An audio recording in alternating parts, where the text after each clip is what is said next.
6, 7, 8. Look at answers and talk where we talk about. Then we'll do 9, and we'll be done with the 2. I'm ready to wrap up. I'm so busy last week.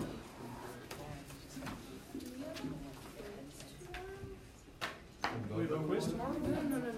Next week. Yeah, we have a 5-4 to 5-7 quiz. It's got to be like next Thursday or Friday. Oh, next Thursday. Something like that.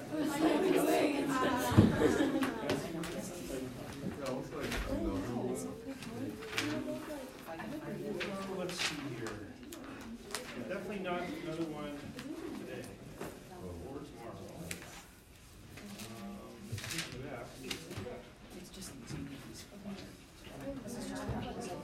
Yeah, next Thursday.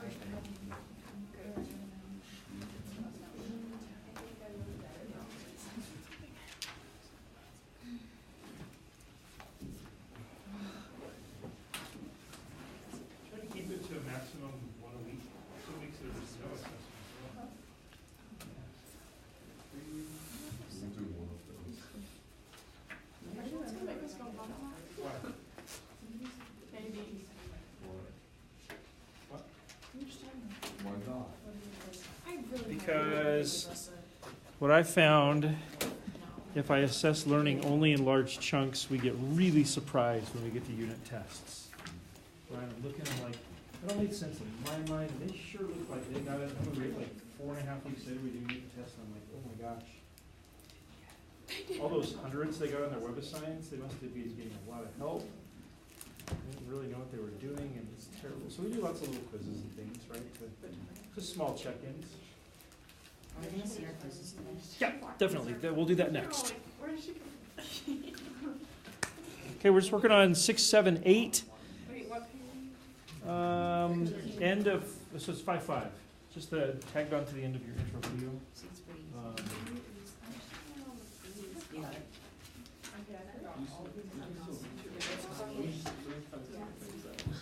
So I mentioned yesterday at the end of our class, I think that this material is pretty different from a lot of the stuff we did in like chapters 3 and 4, even chapter 2 a little bit. This material, would you guys agree that this material is essentially, here's a rule, here's why it works, now use it. Here's another rule, here's why it works, now use it. It's not like this reasoning from a theorem and trying to think about the conditions of the mean value theorem, or was it for integrals, or was it for derivatives, and can you reason to the end, or the theorem doesn't even apply. This is kind of like some of that math you did in, elementary school, 9th, 10th grade, whatever, where it was like, here's a rule, can you use it? Great. Here's another one, can you, that kind of thing. Yeah. I have a question when you integrate. Yeah. Can you use like the tin rule? That's kind of what I presented in the video, if I remember right. You kind of think of it as, if you want that chain rule factor to go back inside, it needs to be there. And if it's not, you put it there. So then you got to divide by on the outside. Yeah. So that's kind of the reasoning behind it, like a substitution concept or that. That makes sense? I'm watching your eyes look at this. Yeah. Am I right? Yeah. So this is a little different than these, Okay. right? Yeah.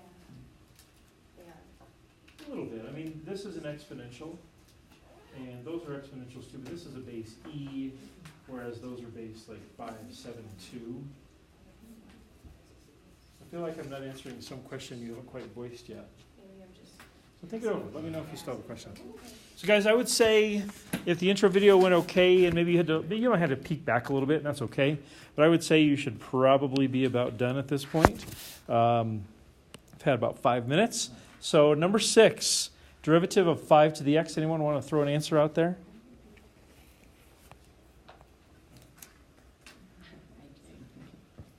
No one knows? ln 5 to the x. So I would do ln 5 times 5 to the x. That's it. Natural log of 5 times 5 to the x is the derivative of 5 to the x. Okay, so number 7 is a little different because you can see that number 7 is not just 5 to the x, it's 7, but it's to the 9x, right? So it's composite. What do you guys think? Any offers on answers for number 7? Bless you. Well, let's start off with what we do know, since y'all don't feel like talking. Wouldn't it be ln of 7 times 7 to the 9x? But what am I missing? Missing a chain rule factor, so it'd be times 9. You can maybe see how 6 and 7 really are the same.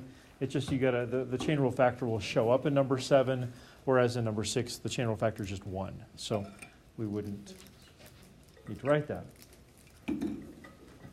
And then number 8, this is not the derivative of an exponential, it's the derivative of a logarithm. So again, I think I showed you in the video did I show you the change of base formula? Calculators nowadays will just change the base for you, but this is how you actually do it, what you saw in the video. So anyone want to offer an answer for number 8?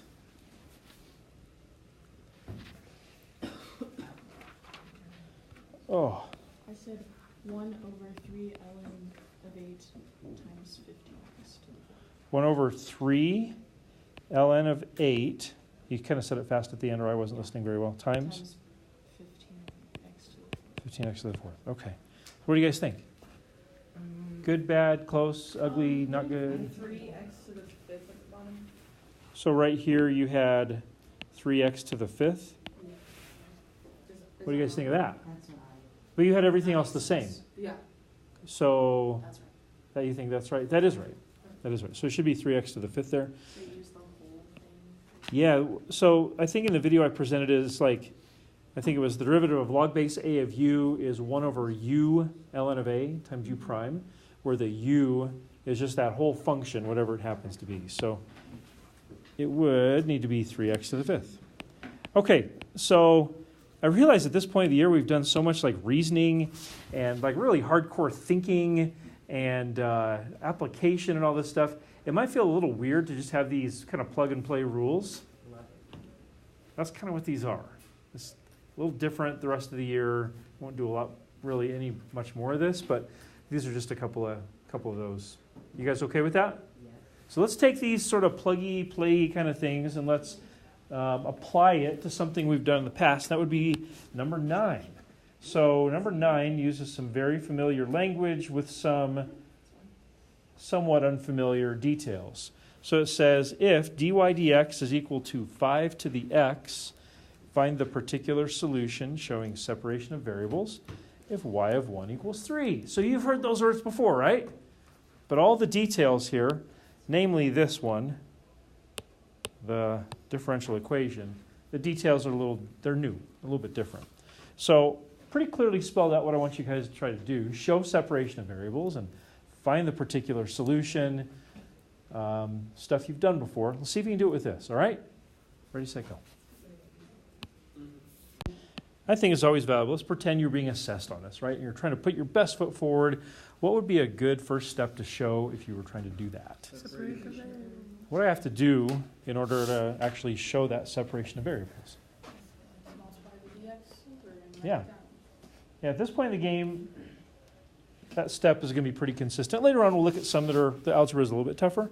But for now, multiply that dx over. dy equals 5 to the x times dx.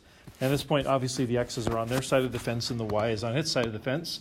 What comes next when we're trying to find these solutions to differential equations? Yeah, find some antiderivatives. So antiderivative of this, antiderivative of that. Left side is super easy. You just get y equals 5 to the x. So this is kind of that final rule that you saw in the video. Antiderivative of 5 to the x. Yeah, it's kind of a Timmy messed up the chain rule. Let me show you the steps.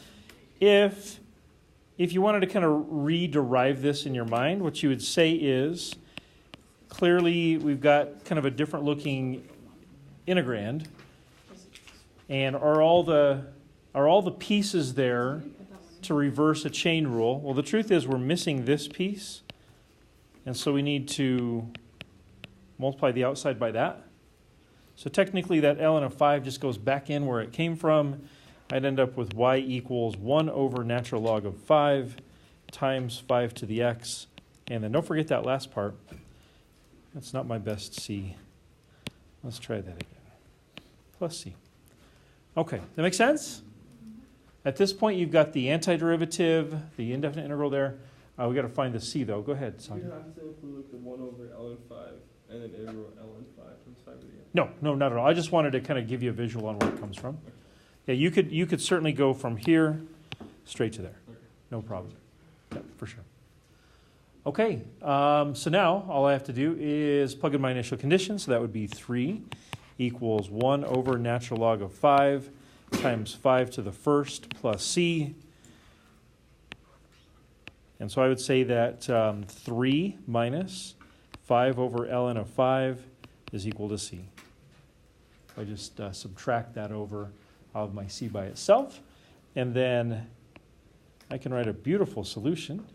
Y equals maybe 5 to the x over natural log of 5 plus 3 minus 5 over ln of 5 for my c value. Anna's making that face. She doesn't like that, but it's good. It's okay. Would it be wrong if I put it in decimal? Depends on if the calculator's active or not. If it's active, I got no problem. Not, should look like that.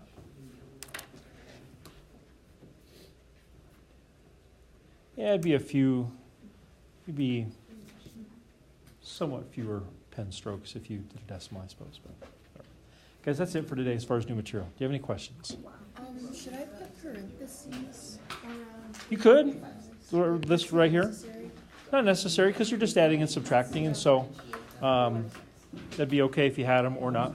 If you wanted to put them there just to kind of clarify for yourself that that's the C, no problem. Okay. Any other questions about any details there? So I'd encourage you, like you saw these on the intro video, and thinking about, there's a quiz, as we found out earlier, there's a quiz next Thursday, and there's some Chapter 5 tests later on after that at some point. These little rules that we've kind of learned here and practiced with a little bit today, these are the kind of things you want to practice with a lot so that you don't forget them. Because when you get to the quiz and you get to the test and there it is, if you haven't practiced it enough, you're going to say, wow, I forgot this. Do I know how to drive it? Maybe you do, maybe you don't. You might be stuck. But if you've practiced it for like 3 minutes a day, 2 minutes a day, for a week or two, you'll be fine, right? All you did was like write it down or something. I don't know. Just suggestions. I think you'd want to do that. Okay, next thing I would like to do